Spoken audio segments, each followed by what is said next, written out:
اعوذ باللہ من الشیطان الرجیم بسم اللہ الرحمن الرحیم وَإِذْ يَمْكُرُ بِكَ الَّذِينَ كَفَرُوا۔ اب یہ ہجرت سے پہلے جو صورتحال تھی مکے میں کہ قریش کے سردار بیٹھتے تھے دارالندوہ میں، کیا کریں اب ہم محمد صلی اللہ علیہ وسلم کو قتل کر دیں، سازشیں ہوتی تھیں، اور اسی طریقے سے انہیں قید کر دیں، کہیں یہاں سے نکلنے پہ مجبور کر دیں، تو وہ جو سازشیں ان کی ہوتی تھی اور مشورے ہوتے تھے ان کا ذکر ہے۔ اور جب یاد کیجئے جب کہ وہ لوگ جو کافر ہوئے، یہ کافر لوگ آپ کے بارے میں مشورے کرتے تھے، چالیں چلتے تھے، اسکیمیں بناتے تھے، سازشیں کرتے تھے، لیُثْبِتُوکَ کا نمبر ایک تو یہ کہ آپ کو کہیں قید کر دیں، اور یقتلوکَ یا قتل کر دیں، اور یخرجوکَ یا آپ کو اپنی بستی سے کہیں نکال دیں۔ وَيَمْكُرُونَ وَيَمْكُرُ اللَّهُ، وہ بھی چالیں چل رہے تھے، ان کی بھی اسکیمز تھیں اور اللہ کی اپنی اسکیم تھی۔ وَاللَّهُ خَيْرُ الْمَاكِرِينَ، اور ظاہر بات ہے کہ اللہ تعالیٰ بہترین ہے پلاننگ کرنے والا اور بہترین ہے تدبیر فرمانے والا۔ وَإِذَا تُتْلَىٰ عَلَيْهِمْ آيَاتُنَا قَالُوا قَدْ سَمِعْنَا لَوْ نَشَاءُ لَقُلْنَا مِثْلَ هَٰذَا، اور جب انہیں ہماری آیات پڑھ کے سنائی جاتی ہے تو وہ کہتے ہیں ٹھیک ہے، بہت سن لی ہم نے یہ آیات، بہت محمد آپ نے سنا لیا، کوئی ایسی بات بھی نہیں ہے، ہم چاہیں گے تو ایسا ہی کلام ہم بھی کہہ لیں گے۔ جرت نہیں کی کسی نے کہ آئے کہ یہ کلام میں نے ایک موضوع کیا ہے اور یہ قرآن کے برابر ہے، تو کوئی کمیشن بٹھا لیجئے، کوئی سازش بنا لیجئے کہ تو طے کریں، یہ جرت نہیں ہوئی۔ لیکن یہ کہہ دینے میں تو کوئی بات نہیں تھی، زبان کون پکڑے گا؟ لو نشاء لقلنا مثل هذا، اگر ہم چاہیں گے تو ہم بھی ایسے کہہ دیں گے، کوئی ایسی بڑی بات نہیں ہے۔ یہ نضر بن حارث تھا کہ جس کی طرف یہ الفاظ منقول ہیں تاریخ اور سیرت میں۔ ان ھذا الا اساطیر الاولین، یہ نہیں ہے یہ مگر یہ کہ پچھلوں کی کہانیاں ہیں، قصے ہیں، جیسے آج بھی مستشرقین کہتے ہیں کہ کچھ تورات سے کچھ انجیل سے محمد نے لے لیا جوڑ جاڑ کر اور یہ قرآن بنایا ہے۔ اب تو خیر وہ دور ذرا بدل گیا ہے، یہ ذرا پچھلی صدی کی بات تھی، اس دور میں لوگ اس قسم کی باتیں زیادہ کرتے تھے۔ وَإِذْ قَالُوا اللَّهُمَّ إِن كَانَ هَذَا هُوَ الْحَقُّ، اور وہی بات جو میں نے آپ کو بتائی تھی کل بھی کہ ان قریش کے لیے سب سے بڑا مسئلہ اپنے عوام کو سنبھالنے کا ہو گیا تھا، کیسے روکیں ان کو کہ یہ محمد صلی اللہ علیہ وسلم کا ایمان نہ لائیں۔ اس کے لیے جو اور تدبیریں وہ کرتے تھے اسی کی طرح کی ایک تدبیر کا ذکر آ رہا ہے۔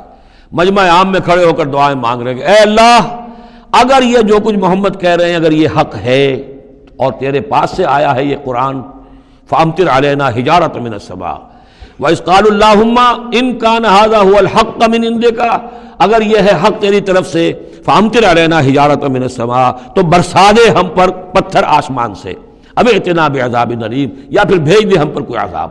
اب عذاب آیا نہیں، دیکھ لو، اس کا مطلب یہ کہ یہ محمد جھوٹے ہیں صلی اللہ علیہ وسلم۔ ہم نے تو کہہ دیا، اللہ کو پکار کر کہہ دیا، ہو سکتا ہے کبھی کعبے کے پردے پکڑ پکڑ کر کہا ہو اسی طریقے سے، تاکہ پورا یقین ہو جائے، کسی درجے میں بھی ہمارے عوام کے اندر کوئی وسوسہ، کوئی دغدغہ باقی نہ رہے۔ وَمَا كَانَ اللَّهُ لِيُعَذِّبَهُمْ، اور اللہ تعالیٰ انہیں عذاب نہیں دے سکتا تھا، اللہ کے لیے ممکن نہیں تھا کہ ان پر عذاب بھیجتا۔ وَأَنْتَ فِيهِمْ، جبکہ ابھی اے محمد آپ ان کے مابین موجود تھے۔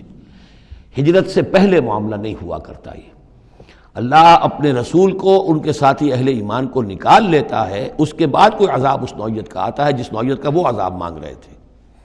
وَأَنْتَ فِيهِمْ وَمَا كَانَ اللَّهُ مُعَذِّبَهُمْ، اللہ ان کو عذاب دینے والا نہیں تھا، وَهُمْ يَسْتَغْفِرُونَ، جبکہ وہ استغفار بھی کر رہے تھے۔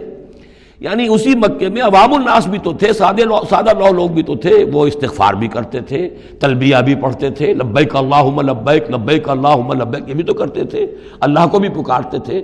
تو بڑا گڑبڑ سا معاملہ تھا، جب تک کہ اللہ تعالیٰ یمیز الخبیث من الطیب کر نہ دے اس وقت تک اس طرح کا معاملہ اللہ تعالیٰ کے لیے درست نہیں تھا۔ وَمَا لَهُمْ أَلَّا يُعَذِّبَهُمْ، باقی وہ عذاب کے پورے طور سے مستحق تو ہو چکے ہیں، اور کیا ہے کون سی رکاوٹ ہے ان کے لیے؟ مَا لَهُمْ أَلَّا يُعَذِّبَهُمُ اللَّهُ، کہ اللہ تعالیٰ ان کو عذاب نہ دے۔ وَهُمْ يَصُدُّونَ عَنِ الْمَسْجِدِ الْحَرَامِ، جبکہ وہ روک رہے ہیں مسجد حرام سے لوگوں کو۔ وَمَا كَانُوا أَوْلِيَاءَهُ، اور حقیقت میں یہ اس کے متولی نہیں ہیں، یہ اس کے مختار نہیں ہیں، یہ اس کے ساتھی نہیں ہیں۔ ان اولیاءہ الا المتقون، اس اللہ کے گھر کے تو ولی اور اس کے جو اصل مجاور کہہ لیجئے یا متولی کہہ لیجئے، وہ تو ہوں گے متقی لوگ جو اللہ کا تقوی رکھتے ہوں، اللہ کی بندگی کرتے ہوں۔ ولکن اکثرهم لا يعلمون، لیکن ان کی اکثریت علم نہیں رکھتی۔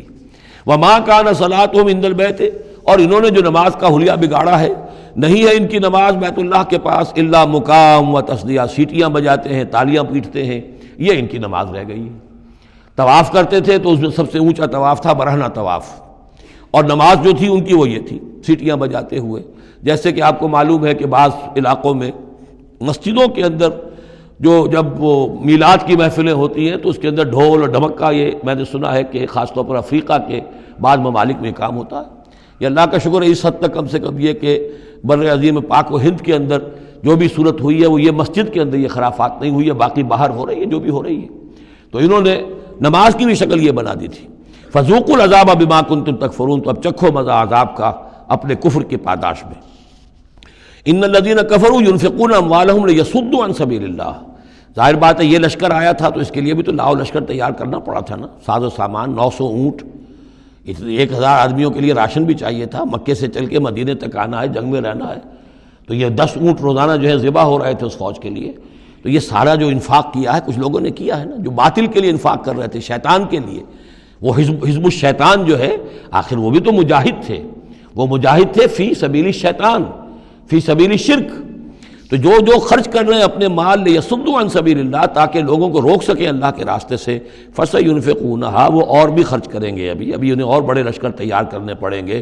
ثم تکون علیہم حسرۃ، پھر یہ سب ان کے لیے ایک حسرت بن جائے گی. سب کچھ مال بھی ہم نے لگا دیا، ساری جانیں ہم نے گنوا دی، کچھ نہ ہوا. محمد کا بال بیکا نہ کر سکے صلی اللہ علیہ وسلم. اللہ کا دین تو جا الحق وزهق الباطل ان الباطل کان زہوقا. ایک وقت آئے گا کہ اللہ کا دین جو ہے غالب ہو جائے گا. ثم یغلبون، پھر وہ مغلوب ہو کر رہیں گے. والذین کفروا الی جہنم یحشرون، اور جو ان میں سے کافر ہوں گے، جو اس وقت ایمان لے آئیں گے اللہ تعالیٰ ان کو معاف فرما دے گا، اور جو کفر پر اڑے رہیں گے وہ جہنم کی طرف گھیر کر لے جائے جائیں گے. لیمیز اللہ الخبیث من الطیب، یہ بات جو ہے سورہ آل عمران میں بھی آئی، تاکہ اللہ تعالیٰ پاک کو ناپاک سے علیحدہ کر دے، ممیز کر دے. وَيَجْعَلَ الْخَبِيثَ بَعْضَهُ عَلَى بَعْضٍ، اور جو ناپاک ہے اس کو ایک دوسرے کے اوپر سٹیک کرتا چلا جائے. فَيَرْكَمُهُ، اس کا ڈھیر کر دے جمیعاً، اور ان کو سب کو فَيَجْعَلَهُ فِي جہنم، اور سب کو پھر جہنم میں جھونک دے.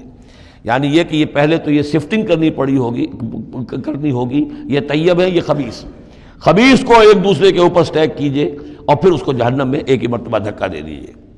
لیمیز اللہ الخبیث من الطیب ویجعل الخبیث بعضه علی بعض فیرکمہ جمیعا فیجعلہ فی جہنم اولئک هم الخاسرون، یقیناً یہی لوگ ہیں خسارے پانے والے. قل للذین کفروا ان ینتہوا یغفر لهم ما قد سلف، اعلان کر دیجئے محمد صلی اللہ علیہ وسلم ان کافروں کے سامنے، اب بھی اگر باز آ جائیں تو جو کچھ ہو چکا ہے وہ معاف کر دیا جائے گا. اب بھی موقع ہے، اب بھی ایمان لے آؤ. یعودو، اور اگر وہ اعادہ کریں گے، دوبارہ یہی کچھ کریں گے، فقط بدت سنت الاولین، تو پچھلوں کی بھی داستانیں گزر چکی ہیں، ان کی جو بھی کچھ ان پر ہوا ہے وہ سب کو معلوم ہے. اب ظاہر بات ہے کہ وہ مکی قرآن تو نازل ہو چکا تھا، سورہ اعراف بھی نازل ہو چکی، سورہ نام بھی نازل ہو چکی. جو کچھ ہوا ہے قوم ہود کے ساتھ، قوم صالح کے ساتھ، قوم شعیب کے ساتھ، اس ساری داستانیں تو تھی. فقط مدد سنت الاولین، اگلوں کا جو طریقہ اور راستہ تھا وہ تو گزر چکا ہے، وہ سب کے سامنے آ چکا ہے. وَقَاتِلُوهُمْ حَتَّى لَا تَكُونَ فِتْنَةٌ وَيَكُونَ الدِّينُ كُلُّهُ لِلَّهِ. یہ سورہ بقرہ میں بھی آیت آئی تھی اور اب آئی ہے اضافی شان کے ساتھ. یعنی اے مسلمانوں، اب تمہاری یہ دعوت و تحریک جو ہے یہ اس مرحلے میں داخل ہو گئی، آرمڈ کانفلکٹ. اب یہ 15 برس کے بعد حضور نے جب دعوت کا آغاز کیا ہے مکے میں، اس کے بعد سے 15 برس گزر چکے. اب وہ دعوت، تنظیم، تربیت، صبر محض کا دور ختم ہوا، پیسو ریزسٹنس کا دور ختم ہوا. اب ایکٹیو ریزسٹنس کی محمد نے صلی اللہ علیہ وسلم اقدام کیا، اور اقدام کے نتیجے میں آخری اور چھٹا مرحلہ آ گیا، یعنی آرمڈ کانفلکٹ. اب تلوار سے ٹکرا چکی. اب تمہاری تلواریں نیام میں نہیں جائیں گی جب تک کام مکمل نہ ہو جائے. اور کام کی تکمیل کیا ہے؟ فتنہ بالکل ختم ہو جائے.